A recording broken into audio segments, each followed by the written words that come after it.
Hello dear students, welcome again. हम पढ़ रहे थे क्लास 8 सिविक्स। लास्ट क्लास में हमने चैप्टर नंबर 7 स्टार्ट किया था, जिसमें हमने चैप्टर से रिलेटेड कुछ इंपॉर्टेंट टर्म्स को देखा था। आज हम उसी चैप्टर को आगे कंटिन्यू करेंगे। आज हम देखेंगे कि जब कोई क्राइम होता है तो स्टार्ट से लेके जब तक उस क्राइम का जजमेंट आता है तब तक पूरा प्रोसेस क्या होता है, कौन कौन से स्टेप उसमें इंक्लूड होते हैं, वो सब आज हम देखेंगे।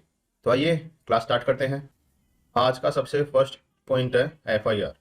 एफआईआर, जब कभी भी कोई क्राइम होता है तो सबसे पहले अगर आप पुलिस में जाके कोई इन्फॉर्मेशन वहाँ पे बताते हो कि ये क्राइम हुआ है, और पुलिस जो ऑफिसर होते हैं वो वहाँ पे उसको एक रजिस्टर में नोट करते हैं, उसको ही बोलते हैं क्या, एफआईआर या फिर फर्स्ट इन्फॉर्मेशन रिपोर्ट।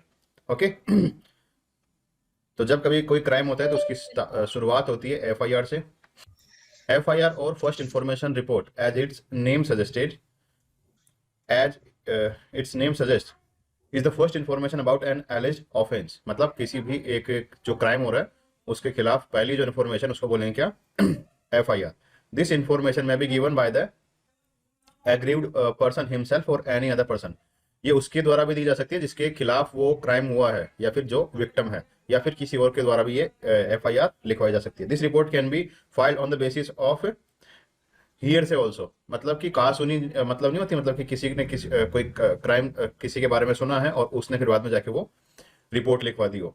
ऐसा भी आप कर सकते हैं। FIR is very important because it is on the basis of this report that the police starts its investigations. मतलब एफआईआर के बेस पे ही पुलिस अपनी इन्वेस्टिगेशन स्टार्ट करती है।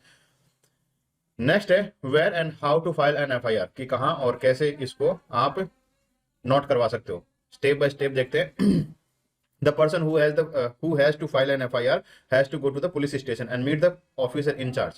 मतलब पुलिस स्टेशन जाएंगे, पुलिस स्टेशन में जो इंचार्ज होंगे, जो हेड होंगे, उनसे जाके मिलेंगे, बोलेंगे कि मेरे को एक क्राइम के खिलाफ यहाँ पे रिपोर्ट लिखवानी है, उसी को क्या बोलेंगे, FIR. Then he narrates every details related to the offence. This is recorded by the officer. उसके बाद जो कुछ भी क्राइम हुआ है उसका एक्चुअल में नरेशन देंगे, घटना का पूरा विवरण जो है वो बताएंगे ऑफिसर को, और ऑफिसर उसके हिसाब से उसमें नोट करेंगे। The information given by the complaint complaint is signed by her or him।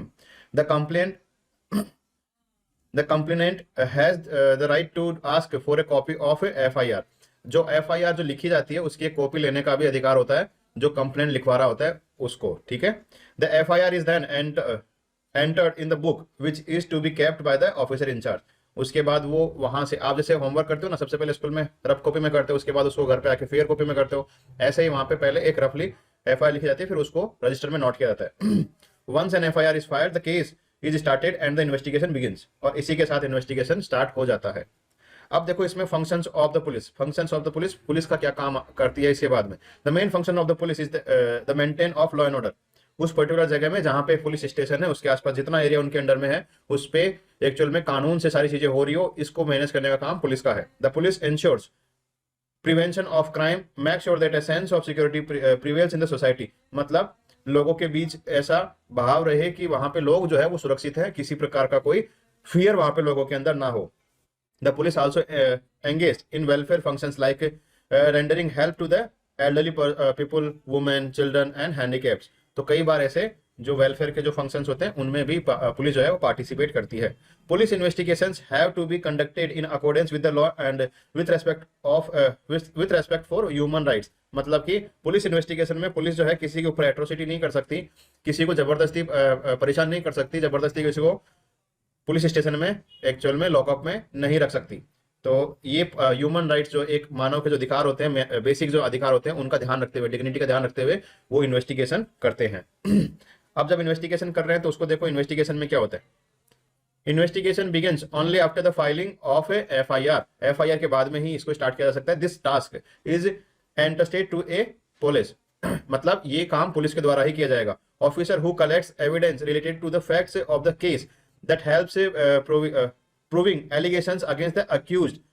तो इसमें क्या है कि जो पुलिस जो है वो एविडेंस कलेक्ट करती है। एविडेंस मतलब जो साक्ष्य होते हैं वहां पे कि क्राइम हुआ है तो उससे रिलेटेड कुछ सबूत होंगे, उनको कलेक्ट करती है, और वो जो सबूत है वो उस क्राइम को एक्चुअल में मतलब कि साबित करने में काफी इंपॉर्टेंट रोल प्ले करते हैं। Okay. On the allegations against the accused, मतलब कि अक्यूज्ड जिसके ऊपर आरोप लगाया गया है उससे को दोषी ठहराने के लिए इन एलिगेशन मतलब इन एविडेंस का यूज किया जा सकता है। अक्यूज्ड का मतलब होता है दोषी। On the prepares on the prepares a report called the charge sheet. Once the charge sheet is filed, the case goes to the court. जब तक चार्ज शीट का काम चल रहा होता है, मतलब कि इन्वेस्टिगेशन चल रहा होता है, तब तक पुलिस इसमें इन्वॉल्व होती है। हाँ, लेकिन सबसे पहले कोर्ट की एक प्रायर एक मंजूरी जो है, मतलब परमिशन जो है, वो कोर्ट के द्वारा ले ली जाती है 24 आवर में। विद इन 24 आवर मजिस्ट्रेट के सामने जो अक्यूज को पेश किया जाता है, वो यही होता है कि कोर्ट से उसकी परमिशन ली जाती है। उसके बाद इन्वेस्टिगेशन होती है। इन्वेस्टिगेशन में जो जो चीजें पुलिस के सामने आती है, पुलिस उसको एक रिपोर्ट बनाती है। रिपोर्ट में पॉइंट बाय पॉइंट सारी चीजें लिखती है और फिर उसको जो है सबमिट करते हैं किसमें, कोर्ट में। और इसको बोलते हैं क्या, चार्जशीट। ठीक है। और एक बार चार्जशीट सबमिट होने के बाद में केस जो है वो कोर्ट में जाता है। कोर्ट में फिर उसकी हियरिंग स्टार्ट होती है। ओके, नेक्स्ट देखो, denial to lodge a complaint is illegal. अभी मैंने आपको बताया कि एफआईआर जो है वो सबसे फर्स्ट एक स्टेप होता है किसी क्राइम के अगेंस्ट। अगर कोई पुलिस स्टेशन में कोई ऑफिसर ऐसा कोई मतलब कोई एफआईआर को लॉज करने के लिए, लॉज करने से मना करे, तो उस कंडीशन में क्या कर सकते हैं उसके बारे में देखो। A denial to lodge a complaint is illegal of the part of the police officer। मतलब अगर कोई मना करता है तो ये एक इलीगल काम है, पुलिस ऑफिसर के खिलाफ उसमें कार्रवाई हो सकती है। It is because of the fact that an FIR is very important document as it sets the process of criminal justice in motion। मतलब स्टार्ट करने के लिए सबसे पहले जरूरी क्या है, एफआईआर। अगर वही लॉज नहीं होगी तो क्राइम के अगेंस्ट कोई इन्वेस्टिगेशन नहीं हो रही है। It is only after an FIR is registered in the police station that the police takes up the investigations of the case. If any police officer in charge of the police station refuses to register your FIR, you can take recourse to the other methods। मतलब अगर वो ये लिखने से मना करते हैं तो आप इसके खिलाफ या फिर इसके अलावा क्या कर सकते हैं, पॉइंट बाय पॉइंट देखते हैं। You can send your report in writing to the superintendent of police concerned along with the details of the incident concerning the refusal of the in charge of local police station in registering your case। मतलब कि आप पूरी की पूरी report अपने हाथ से लिखोगे पेपर में, या फिर आप मेल कर सकते हो, ईमेल कर सकते हो। आजकल तो ईमेल का भी सुविधा है। तो ये सारा चीज आप पेपर में लिखते हो तो बाय पोस्ट उसको, या फिर आप फिजिकल प्रेजेंट होके सुपरिटेंडेंट ऑफ पुलिस जो कि डिस्ट्रिक्ट के सबसे बड़े ऑफिसर होते हैं उनके पास में ये रिपोर्ट भिजवा सकते हो। इसमें हर चीज पॉइंट बाय पॉइंट लिखते हुए और ये बताते हुए कि आपके एफआईआर को लॉन्च नहीं किया जा रहा है। If you so Dzire, you can meet the superintendent of police concerned or even higher officials like deputy inspector general of police and even inspector general of police and bring your complaint to their notice। मतलब कि आप direct जाके superintendent of police से मिल सकते हो, SP से मिल सकते हो। अगर वो भी आपको समय नहीं देते या उनसे आप मिलना नहीं हो पा रहा है किसी कारणवश, तो आप उनसे ऊपर जो हायर ऑफिसर है, जैसे उनके ऊपर जो हायर ऑफिसर है उनका नाम होता है deputy inspector general of police, DIG जिसको बोलते हैं, या फिर बाद में उनसे भी ऊपर एक ऑफिसर होते हैं जिनको बोलते हैं IG, inspector general of DYSP. तो बेटा एसपी से नीचे होते हैं। ठीक है, तो इंस्पेक्टर जनरल ऑफ पुलिस से भी जाके आप मिल सकते हो। अगर ऐसा भी नहीं होता है तो नेक्स्ट है, you can file A private complaint before the court having jurisdiction. अगर पुलिस इतना सब कुछ नहीं होता है। हाँ, अगर आपसे कोई ऐसे बड़े ऑफिसर है बेटा, नहीं मिल सकते तो नहीं मिल सकते, समय नहीं होता होगा उनके पास में, या कुछ भी रीजन हो सकता है। अगर ऐसा कुछ हो रहा है कि मतलब आपके पुलिस से रिलेटेड कोई भी ऑफिसर आपसे मिलने से रेडी नहीं है, या फिर आपके कंसर्न को एक्चुअल में एड्रेस करने से वो सहमत नहीं है, तो आप डायरेक्ट जो वहाँ के जो कोर्ट है, लोकल जो कोर्ट्स होते हैं, वहाँ पे जाके अपनी जो कंसर्न है उसको बता सकते हो। You can also make a complaint to the state human right commission और the national human rights commission if police does not register your case and does nothing to ensure the law और does it in abused and corrupt manner. तो आप वहां पे अगर court में आपकी सुनवाई होती है तो अच्छी बात है। अगर ऐसा भी नहीं है तो हर स्टेट में स्टेट ह्यूमन राइट्स कमीशन एक ऑर्गेनाइजेशन है, एक बॉडी होती है, मतलब कि एक इंस्टीट्यूशन है जिसमें भी आप अपनी कंप्लेंट लिखवा सकते हो। वो क्या काम करते हैं, वो यही काम करते हैं कि कोई नागरिक है तो उसके नागरिकों के जो बेसिक जो राइट्स है उनको कोई वायलेट ना करे, यही वो ध्यान रखते हैं। तो ये बेसिक राइट है आपका कि आपकी बात को सुना जाए, तो ये आपका फंडामेंटल राइट भी है। तो इसके खिलाफ आप जो है ना, ह्यूमन राइट्स जो कमीशन है स्टेट वाला और नेशनल वाला दो होते हैं, तो दोनों में ही आप इसकी खिलाफ कंप्लेंट कर सकते हो। ठीक है, तो ये हो गई बात, आपकी एफआईआर रजिस्टर नहीं हो रही थी तो भी आपने यहाँ पे रजिस्टर करवा ली। अब बात आती है कि रजिस्टर होने के बाद इन्वेस्टिगेशन हुआ, इन्वेस्टिगेशन के बाद में कोर्ट में चले गए। अब कोर्ट में जाने के बाद कोर्ट का रोल क्या होता है, role of the courts. Next देखो, the police are responsible for maintaining law and order in state but they can not award punishment the culprit. मतलब कि पुलिस का काम सिर्फ इन्वेस्टिगेशन का है, लॉ एंड ऑर्डर का मेंटेन करने का है, ना कि जजमेंट सुनाने का है। किसी को क्या सजा देनी है ये काम कौन करेगा, कोर्ट करेगा। They can only arrest the person who is guilty when a crime is committed। मतलब एक पर्सन को वो सिर्फ गिरफ्तार कर सकते हैं, अरेस्ट कर सकते हैं अगर उसने कोई क्राइम किया है तो। The accused is then presented in the court of law. उसके बाद अक्यूज्ड को मतलब दोषी को कोर्ट में पेश किया जाता है और कोर्ट में इसकी हियरिंग स्टार्ट होती है। यहां तक किसी को कोई डाउट है तो पूछो। No sir. चलो अब देखो, केस चला गया कोर्ट में, और कोर्ट में जाने के बाद में कोर्ट में दो लॉयर होंगे। एक तो होगा जो डिफेंस जो है, हाँ, एक तो वो जो क्राइम जो अक्यूज्ड है उसकी तरफ से वहां पे अपना केस फाइल कर, मतलब केस वहां पे फाइट करेंगे। और एक होगा जो कि अगर क्राइम अगेंस्ट सोसाइटी है तो उसमें पब्लिक प्रोसिक्यूटर आएंगे, या फिर जो प्राइवेट जो लॉयर्स होते हैं जैसे किसी पर्सन के खिलाफ अगर कोई केस है, मतलब कि जैसे मैंने कोई केस फाइल किया है कि मेरी किसी ने ये पर्टिकुलर प्रॉपर्टी है इसके ऊपर कब्जा कर रखा है, तो मेरी तरफ से कोई वकील वहां पे जाएंगे, तो ऐसे ठीक है। तो दो वहां पे लॉयर होंगे और दोनों लॉयर वहां पे अपनी अपनी बात रखेंगे। अब देखो यहाँ पे role of a defence lawyer. Defence lawyer का काम क्या होता है? डिफेंस लॉयर का काम होता है अक्यूज्ड की तरफ से कोर्ट में अपनी दलीलें देना। अक्यूज मतलब जो दोषी है उसकी तरफ से, ठीक है। The defence lawyer acts as a saviour of the accused. Accused की तरफ से वो वहां पे बात रखते हैं। He gets a copy of the chargesheet and statement of the witness. मतलब उस पर्टिकुलर लॉयर को, मतलब जो डिफेंस लॉयर है उनको वहां पे चार्जशीट की कॉपी लेने का अधिकार है। इसके साथ ही जो विटनेस है, मतलब कि जो जिन्होंने वो क्राइम होते देखा है, उनसे उनके जो स्टेटमेंट है जो पुलिस ने रिकॉर्ड किए हैं, वो स्टेटमेंट लेने का भी उसको राइट होता है। He carefully cautions and cross examines the witness of the prosecution। मतलब कि जो भी एक्चुअल में वहां पे जो विटनेस थे उनसे वो क्रॉस एग्जामिन करते हैं, मतलब कि क्रॉस क्वेश्चन आंसर करते हैं। वो जज की प्रेजेंस में वो सारे क्वेश्चन आंसर होते हैं और उनसे पूछा जाता है कि उनसे एक्चुअल में ये पूछा जाता है कि हाँ आपने क्राइम देखा है तो मतलब क्या था क्या नहीं था। एक्चुअल में उनकी क्रेडिबिलिटी को टेस्ट करने के लिए वो क्वेश्चन आंसर किए जाते हैं। जो विटनेस होते हैं उनकी क्रेडिबिलिटी मतलब सही है कि गलत है। It is his duty to see that a fair trial is conducted and responsible and just procedure is followed। मतलब कि ये पर्टिकुलर उस डिफेंस लॉयर का काम ये होता है कि जो भी अक्यूज के ऊपर जो दोष लगाए गए हैं वो सारे दोष एक्चुअल में कानून के हिसाब से काम कर रहे हैं और कानून के हिसाब से वो प्रोसीडिंग जो है वो चल रही है। ये ध्यान रखने का काम होता है डिफेंस लॉयर का। It is his duty to see that the trial is held in the presence of accused. मतलब दोषी के सामने वो चीजें होनी चाहिए, मतलब वो जो ट्रायल होंगे वहां पे दोषी का मौजूद होना जरूरी है।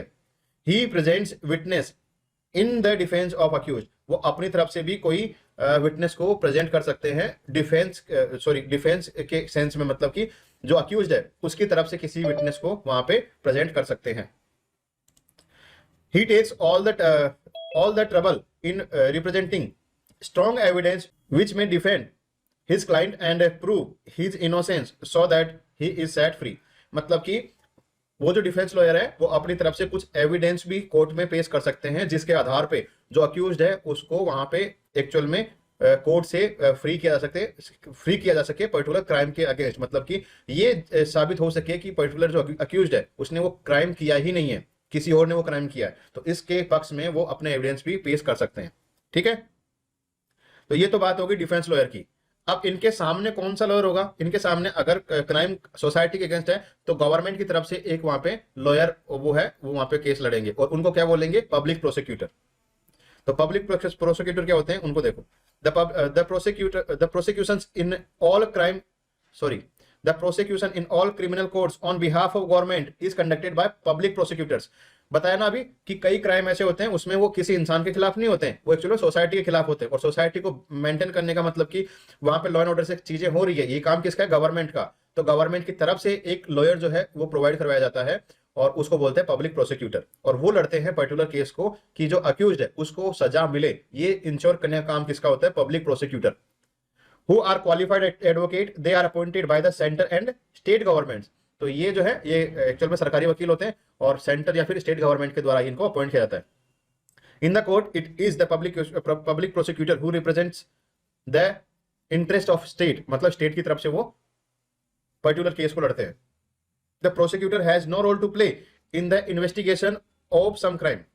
In fact, his role begins once the police has conducted the investigations and filed the charge sheet in the court। मतलब कि वहां पे इन्वेस्टिगेशन का काम पब्लिक प्रोसिक्यूटर का नहीं होता है। पब्लिक प्रोसिक्यूटर का काम तो तब स्टार्ट होता है जब चार्ज शीट फाइल हो जाती है और कोर्ट में सिर्फ दलीलें दी जाती है, मतलब कि कोर्ट में सिर्फ आर्ग्यूमेंट होते हैं। वहां पे जो है पब्लिक प्रोसिक्यूटर का काम आता है कि वो अपनी बातों को सही प्रूव करवाए, बस यही।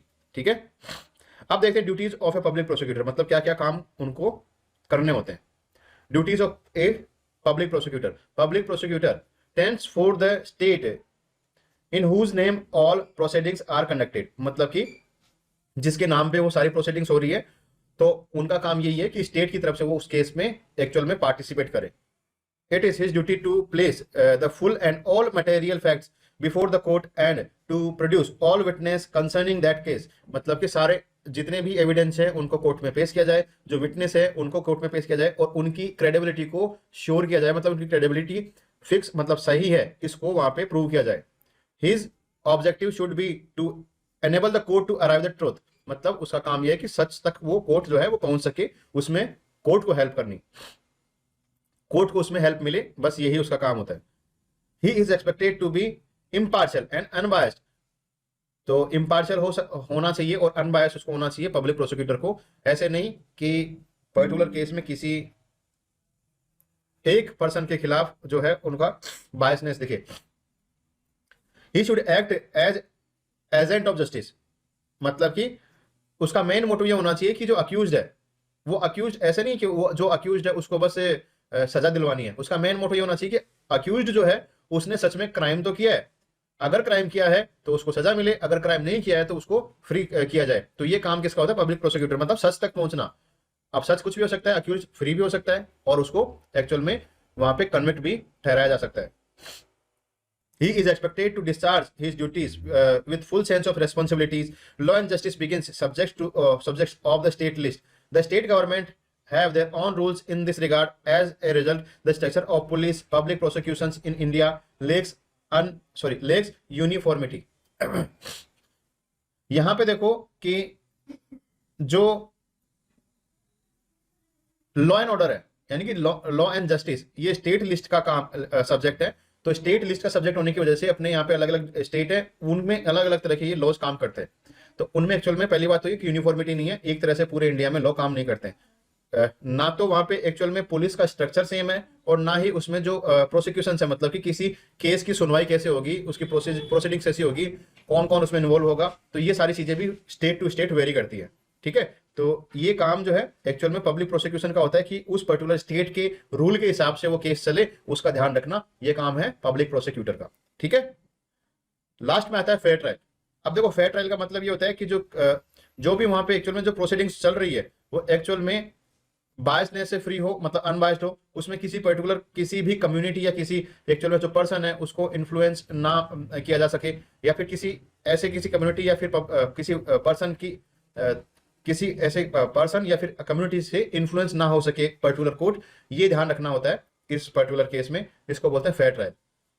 नेक्स्ट देखो, every citizen is guaranteed a fair trial by constitution, मतलब कि सही से सुनवाई होगी। सही से सुनवाई का मतलब आप समझ सकते हो कि वहां पे किसी के खिलाफ भी एक्चुअल में जैसे जबरदस्ती कोई केस नहीं चलाया जाएगा और किसी एक पर्टिकुलर कम्युनिटी या फिर पर्सन के फेवर में चीजें नहीं होगी, सब इक्वल है, ये चीज इंश्योर किया जाता है कॉन्स्टिट्यूशन में, और इसी को बोलते हैं क्या? Fair trial. The constitution ensure fair trials as follow. कैसे एंश्योर करता है कॉन्स्टिट्यूशन? देखो, the court should give a copy of chargesheet and statements of witness, मतलब कि कोर्ट जो है उसको एक्चुअल में चार्जशीट और जो विटनेस है उनके स्टेटमेंट जो है उनकी कॉपी लेने का अधिकार है, मतलब कि वो ओपनली वो चीजें होंगी, इसलिए वहां पे एक्चुअल में जो ओपेकनेस है वो वहां पे नहीं रह पाएगी, और वहां पे एक्चुअल में जो हर चीज जो है वो पारदर्शी होगी, सबके सामने होगी। The trial should not be held in a secret location and should be held in presence of the accused, मतलब ऐसे नहीं हो सकता कि किसी एक चोरी छुपे किसी एक सीक्रेट जगह पे वो ट्रायल होंगे, नहीं, सबके सामने ओपन होते हैं। कोर्ट जो है उसमें कोई भी जा सकता है, वो हियरिंग सुन सकता है, तो ऐसा वहां पे इंश्योर किया जाता है। और इसके अलावा अक्यूज जो है उसको वहां पे मौजूद रहना कंपलसरी है कि उसके सामने वो ट्रायल्स हो। Enough time should be given to question to witness. देखो, जो भी वहां पे विटनेस है उनको क्वेश्चन आंसर मतलब कि सेशन जब होता है उनका, मतलब उनसे क्वेश्चन पूछे जाते हैं और तो उनको पर्टिकुलर क्वेश्चन का आंसर करने के लिए पर्याप्त टाइम दिया जाता है। ऐसे नहीं कि जल्दबाजी में चीजें होती है, प्रेशर नहीं होता है। The accused can fight in his और हर डिफेंस बाय प्रेजेंटिंग विटनेस, मतलब कि अक्यूज्ड को जो है अपनी लिए केस में अपने लिए लड़ने का वहां पे अधिकार होता है, या तो अक्यूज्ड खुद भी लड़ सकते हैं केस, या फिर वो उनकी तरफ से कोई डिफेंस लॉयर भी वहां पे केस लड़ सकते हैं। An opportunity should be given to cross examine all the prosecution witness, मतलब कि जो प्रोसिक्यूशन की तरफ से जो भी एक्चुअल में वकील जो होते हैं जो प्रोसिक्यूशन की तरफ से जो भी विटनेस वहां पे मौजूद किए जाते हैं, उनसे क्वेश्चन आंसर करने का अधिकार होता है जो डिफेंस लॉयर होता है उनका। ठीक है, तो डिफेंस लॉयर प्रोसिक्यूशन की तरफ से जितने भी वहां पे विटनेस आएंगे उनसे क्वेश्चन आंसर करेंगे, उनसे पूछेंगे कि ये बात सही है कि नहीं है, अपने हिसाब से ट्रुथ को बाहर निकलवाने की कोशिश करेंगे। Decision should be taken by the जज on the basis of evidence. ऐसे नहीं कि इमोशन में आके डिसीजन लिए जाते हैं, जो भी एविडेंस है उनके आधार पे वहां पे जो जजमेंट है वो लिए जाते हैं। जजेस should remain impartial and impart a fair verdict. मतलब कि जो जजेज होते हैं उनको ये माना जाता है कि वो वहां पे इम्पार्शियल है, मतलब कि किसी एक पर्सन के खिलाफ या फिर किसी एक पर्सन के फेवर में वो ऐसे इमोशनली मतलब कि जजमेंट नहीं देते हैं। वो एकदम मतलब कि अपने आप में न्यूट्रल होके वो एक्चुअल में वो केस का सुनवाई करते हैं, और उसकी जो जजमेंट है वो फिर न्यूट्रल बेस पे ही वो अपनी जजमेंट देते हैं। जो कि एविडेंस होते हैं वो उन्हीं के आधार पे वो जजमेंट अपनी देते हैं। अपनी खुद की उसमें एक्चुअल में जो राय होती है या फिर उनकी जो खुद की जो एक्चुअल में जो एडवाइस होती है उसको उसमें इंक्लूड नहीं करते हैं। तो इस तरह से एक कोई क्राइम होता है तो उसके खिलाफ कोई प्रोसीडिंग होती है जजमेंट तक, मतलब कि जब तक उस क्राइम के अगेंस्ट जस्टिस किसी को नहीं मिल जाता, जब तक उसमें क्या क्या प्रोसेस होती है वो हमने आज इस चैप्टर में देखा। यहाँ पे ये जो देखो चैप्टर जो है ये कंप्लीट हो जाता है। यहाँ तक किसी को डाउट है तो पूछो। No, sir. No, sir. चलो तो अभी अपन इस चैप्टर के कुछ क्वेश्चन आंसर है उनको सॉल्व करते हैं। देखो असाइनमेंट नंबर 1, 2, 3 ये डेस्क्रिप्टिव टाइप क्वेश्चन है, ये आपको खुद से करने हैं। अभी हम करेंगे इसमें assignment number 4 section A, fill in the blanks. अगर आपको आंसर आता है तो बताना, नहीं तो सिर्फ सुनना। Yes, sir. तो सर आप सीरियल बता दो ना सर, सीक्वेंस। आसवी, अंजनी, तनु। Yes, sir. सर हमेशा ही Okay. मेरा फर्स्ट। देखो क्वेश्चन नंबर फर्स्ट है, accused is a person who is tried by a dash for a crime. So, tried by a देखो court.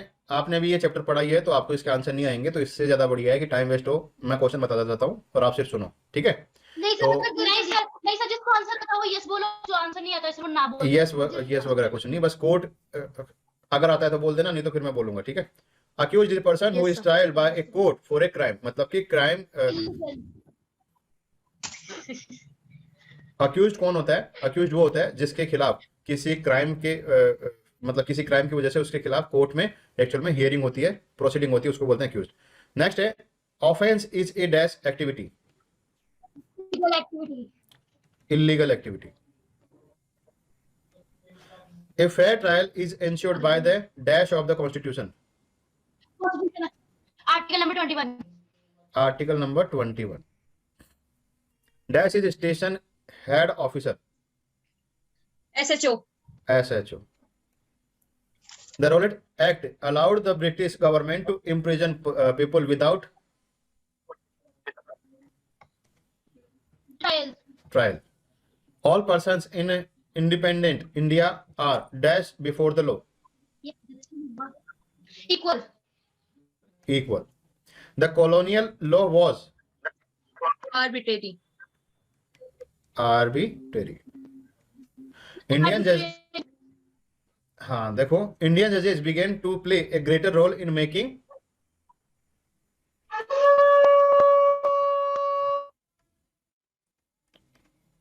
decisions. Okay, the role of citizens is crucial in helping the days frame difficult concerns that people might have into laws. Parliament. Next देखो section B, true and false.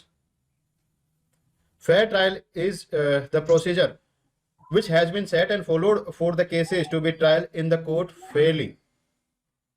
True. ये true है statement. Next है Mohandas Karamchand Gandhi is the father of Indian constitution, False. B.R. False. Ambedkar. Yes sir, B.R. Ambedkar is the correct answer. Very good. And he was Detention is the act of keeping the accused in custody by the police. true. ये true है। Detention का मतलब होता है किसी को कैद में रखना, मतलब कि किसी अक्यूज को एज ए उसको कन्विक्ट होने से पहले कैद में रखना, ठीक है। जज प्रोनाउंसेस द सेंटेंस,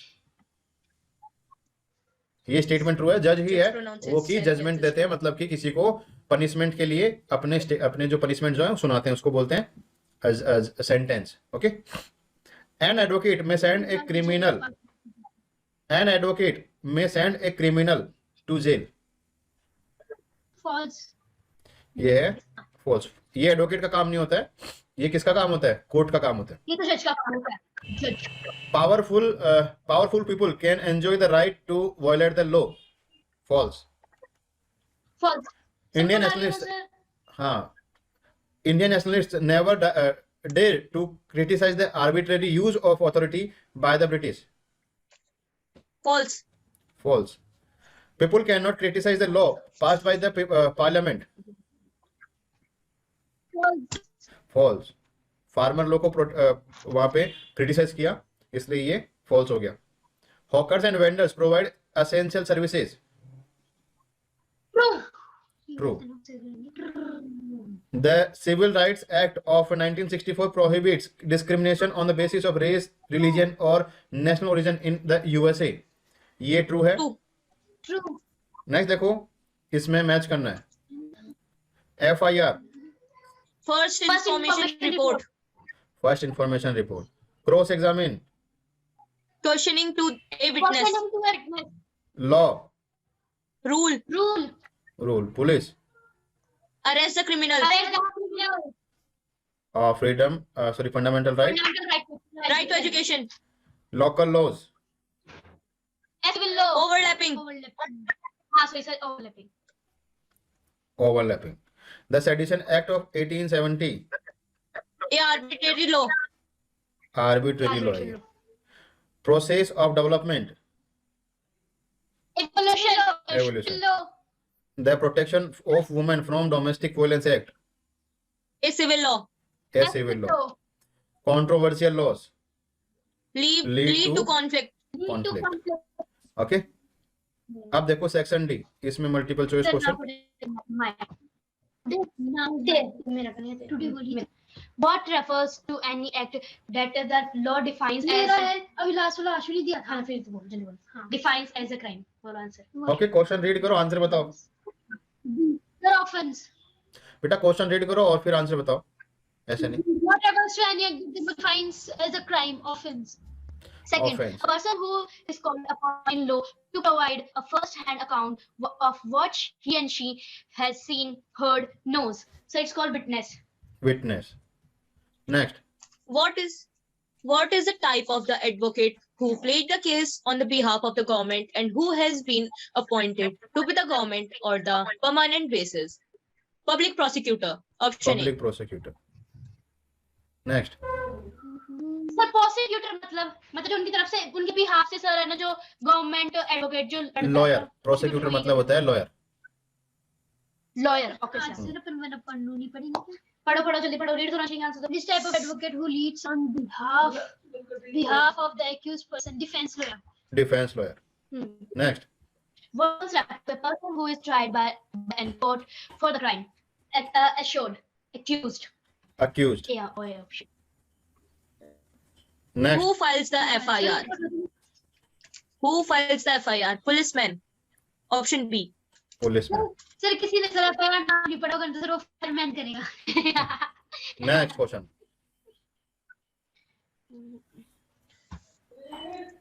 Anjani, पढ़ो अंजलि, क्या पढ़ना है? अच्छा है who decides whether a person is guilty or not judge जज।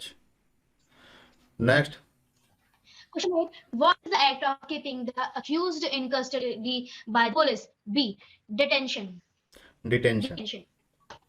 Next, abuse of women includes verbal, sexual, all of the above, option D, all of this. Next,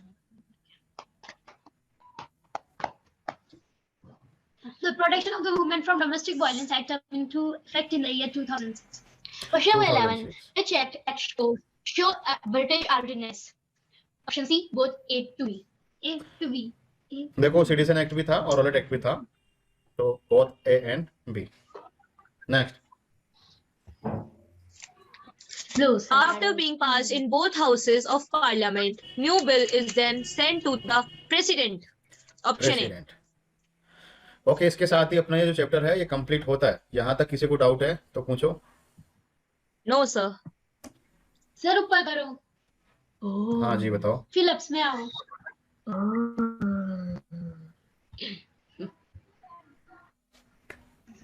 sir ये arbitrary लिख रखा है ना, एक कॉलोनियल लॉ वाज आर्बिट्ररी यानी, हाँ हाँ हाँ, सर आर्बिट्ररी यानी कल्याण। आर्बिट्रेरी का मतलब होता है कि एक पर्टिकुलर पक्ष में कोई रूल बनाया हुआ, किसी एक पर्टिकुलर पर्सन या कम्युनिटी को फेवर करते हुए रूल बनाया हुआ, उसको बोलते हैं आर्बिट्रेरी। फेवर किसी कंट्री या फिर किसी कंट्री नहीं बेटा, किसी पर्सन या फिर किसी कम्युनिटी के फेवर में कोई रूल बनाया हुआ। जैसे आर्बिट्रेरी का मतलब ऐसे समझ सकते हो कि जो ब्रिटिश जो थे उन्होंने अपने इंटरेस्ट के हिसाब से रूल बनाए थे। Okay okay sir, okay sir. Okay, आज की क्लास में इतना ही है, कल फिर मिलते हैं, तब तक के लिए बाय।